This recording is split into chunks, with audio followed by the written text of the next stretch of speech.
Assalamualaikum warahmatullahi wabarakatuh. My name is Afriliani Putri Darmawanti.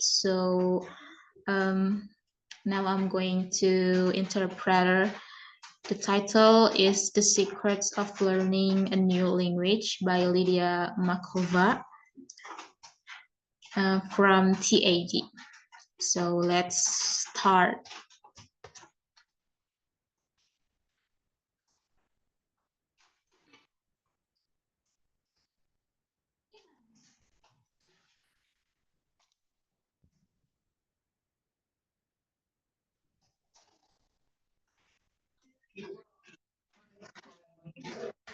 Saya sangat senang mempelajari bahasa asing. Amat senangnya sampai saya mempelajari bahasa baru setiap 2 tahun. Sekarang sedang mempelajari bahasa ke-8. Saat orang lain mengetahuinya, mereka bertanya, bagaimana caranya? Apa rahasiamu?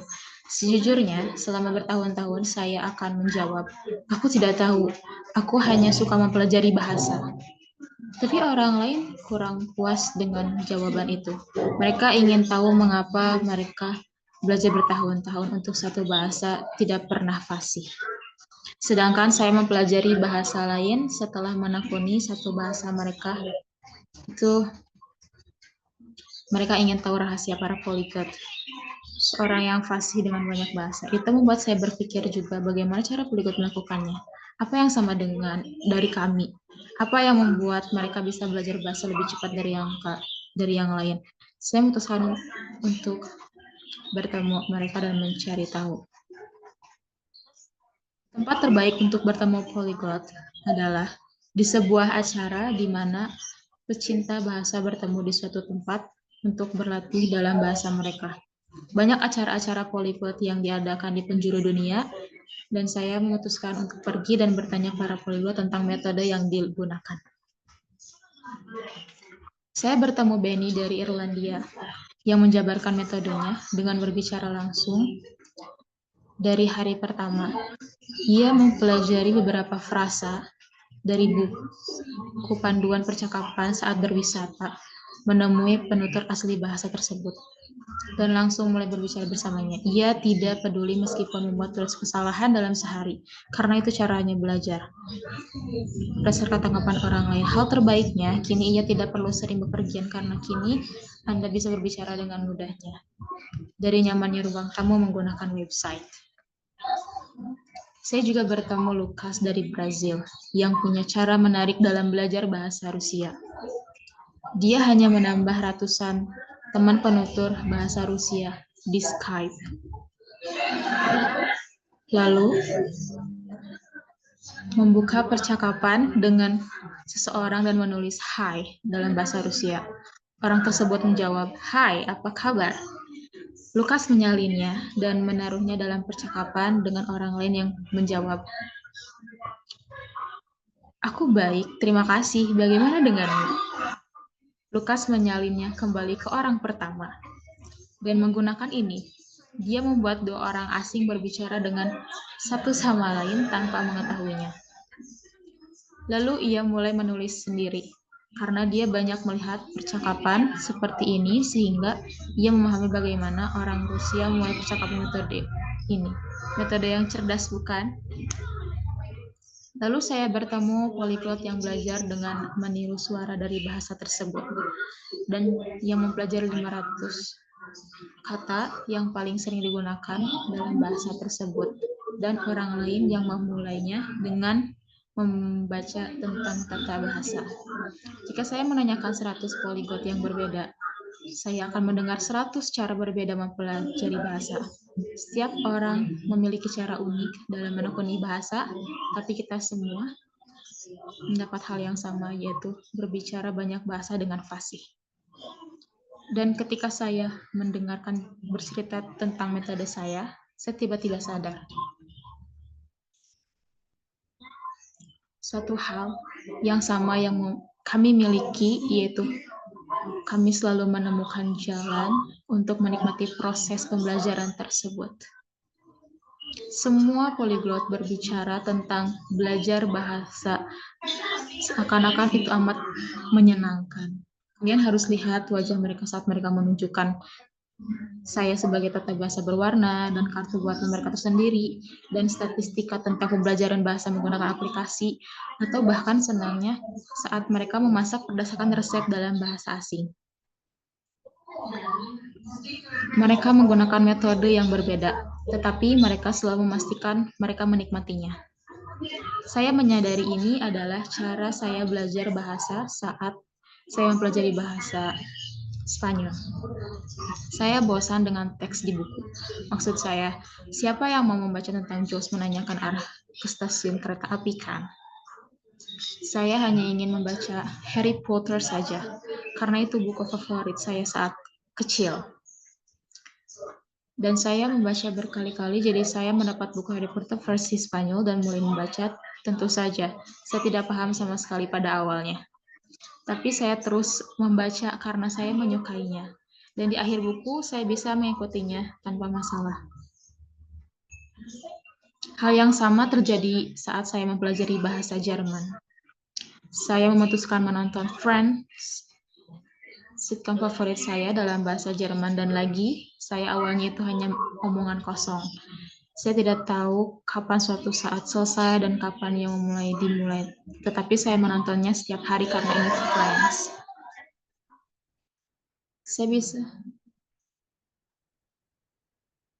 Saya bisa menontonnya dalam bahasa apapun, saya sangat menyukainya. Dan setelah musim kedua atau ketiga, sungguh dialognya mulai masuk akal. Saya baru menyadarinya setelah bertemu dengan polyglot lain. Kami bukan jenius, dan kami tidak punya jalan pintas dalam mempelajari bahasa. Kami hanya menemukan jalan untuk menikmati prosesnya.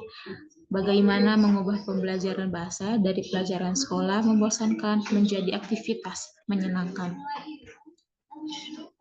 yang Anda tidak keberatan melakukan setiap hari. Jika Anda tidak suka menulis kata pada kertas, Anda bisa menuliskan aplikasi. Jika Anda tidak suka mendengar materi buku karena membosankan, cari konten menarik di YouTube atau podcast bahasa manapun. Di antara seorang introvert, dan Anda juga nyaman berbicara langsung dengan penutur asli, dan Anda bisa menggunakan cara berbicara dengan orang lain, Anda bisa berbicara di kamar dan menjelaskan rencana akhir minggu Anda. Bagaimana dari Anda, atau mungkin ambil foto random dari ponsel dan menjelaskan foto tersebut kepada teman imajinasi Anda. Inilah bagaimana polyglot belajar bahasa. Dan berita baiknya, hal ini tersedia bagi semua orang yang ingin belajar bahasa sendiri. Bertemu dengan polyglot lain membuat saya sadar menemukan kesenangan saat sangat penting dengan proses pembelajaran bahasa, tapi tenang saja tidak cukup. Jika Anda ingin fasih dalam bahasa, Anda akan butuh 3 prinsip lain. Pertama-tama, Anda butuh cara yang efektif. Jika Anda mencoba menghafal kata-kata untuk ujian besok, kata-katanya tersimpan dalam memori jangka pendek dan akan melupakan setelah beberapa hari. Jika Anda ingin menyimpannya dalam jangka panjang, Anda harus mengulanginya dalam waktu beberapa hari sebelum menggunakan space.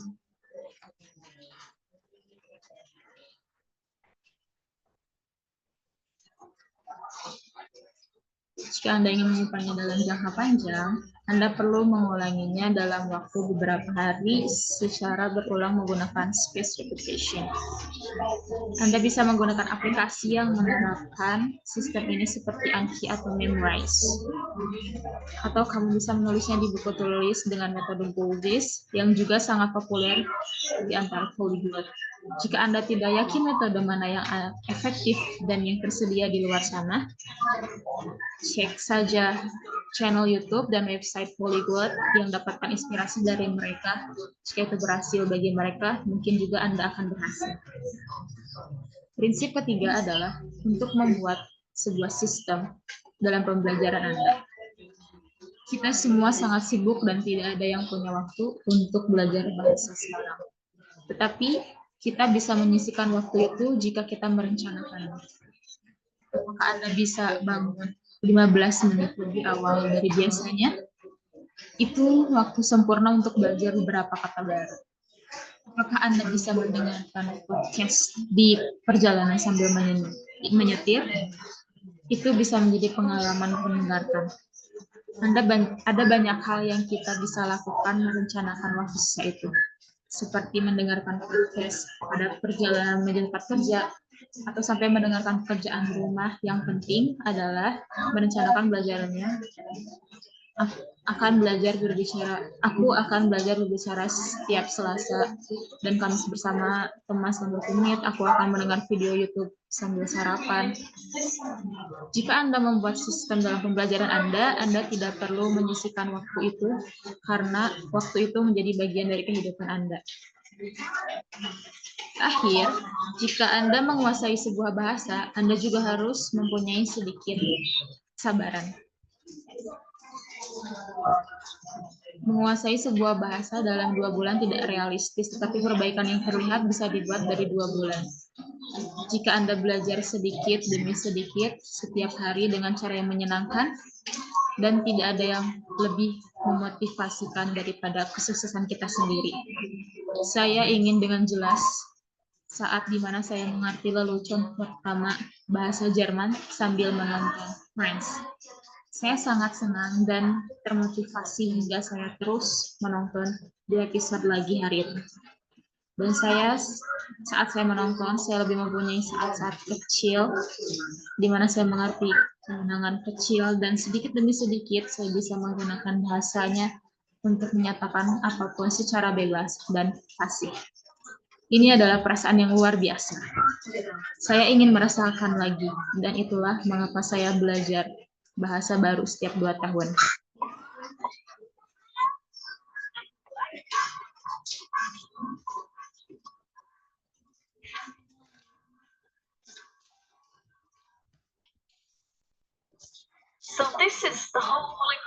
Jadi ini adalah rahasia cara polyglot. Carilah metode yang bisa digunakan secara sistematis untuk beberapa waktu dalam cara yang Anda senangi. Dan inilah cara polyglot belajar bahasa selama beberapa bulan, bukan tahun.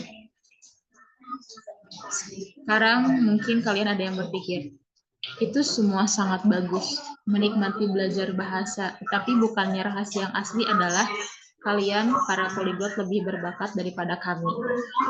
Baik, ada satu hal yang belum saya ceritakan tentang Benny dan Lucas. Benny belajar bahasa Gaelic, Irlandia, dan bahasa Jerman selama 16 tahun. Ia belum bisa menguasai saat itu lulus sekolah. Hingga usia 21, ia berpikir bahwa ia tidak mempunyai bahasa dan ia tidak bisa berbicara dalam bahasa lain. Lalu ia mencoba mencari cara untuk belajar bahasa, yaitu berbicara dengan penutur asli dan mendapatkan balikan dari mereka. Dan hari ini Benny bisa bercakap dalam 10 bahasa. Lucas mencoba belajar bahasa Inggris di sekolah selama 10 tahun. Ia merupakan salah satu siswa terburuk. Temannya mengejeknya dan memberikan buku paket bahasa Rusia sebagai lelucon, karena mereka pikir ia tidak bisa belajar bahasa itu, atau bahasa apapun. Lalu Lucas bisa mencoba metode-metode lain mencari caranya untuk belajar. Contohnya dengan mempunyai percakapan melalui Skype dengan orang asing. Dan setelah 10 tahun, Lucas mampu berbicara dengan 11 bahasa dengan fasih. Apa ikut terdengar seperti mujizat? Saya melihat mujizat setiap hari. Sebagai penasehat bahasa, saya membantu orang lain belajar bahasa sendirian. Dan saya melihat ini setiap hari. Orang-orang berusaha belajar selama 5, 10, bahkan 20 tahun. Dan tiba-tiba mereka belajar dengan cara mereka sendiri, menggunakan materi yang mereka senangi, metode yang lebih efektif, atau mereka mulai melacak pembelajaran mereka agar mereka bisa mengapresiasi progresnya. Dan itulah saat di mana mereka menemukan bakat ajaib. Mereka kehilangan seluruh hidup mereka. Jadi jika Anda juga mencoba belajar bahasa dan Anda putus asa karena terlalu susah atau Anda tidak mempunyai bakat bahasa, coba lagi.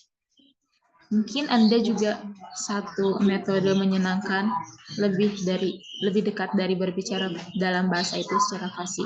Mungkin Anda hanya satu metode lebih dekat dari menjadi seorang polyglot.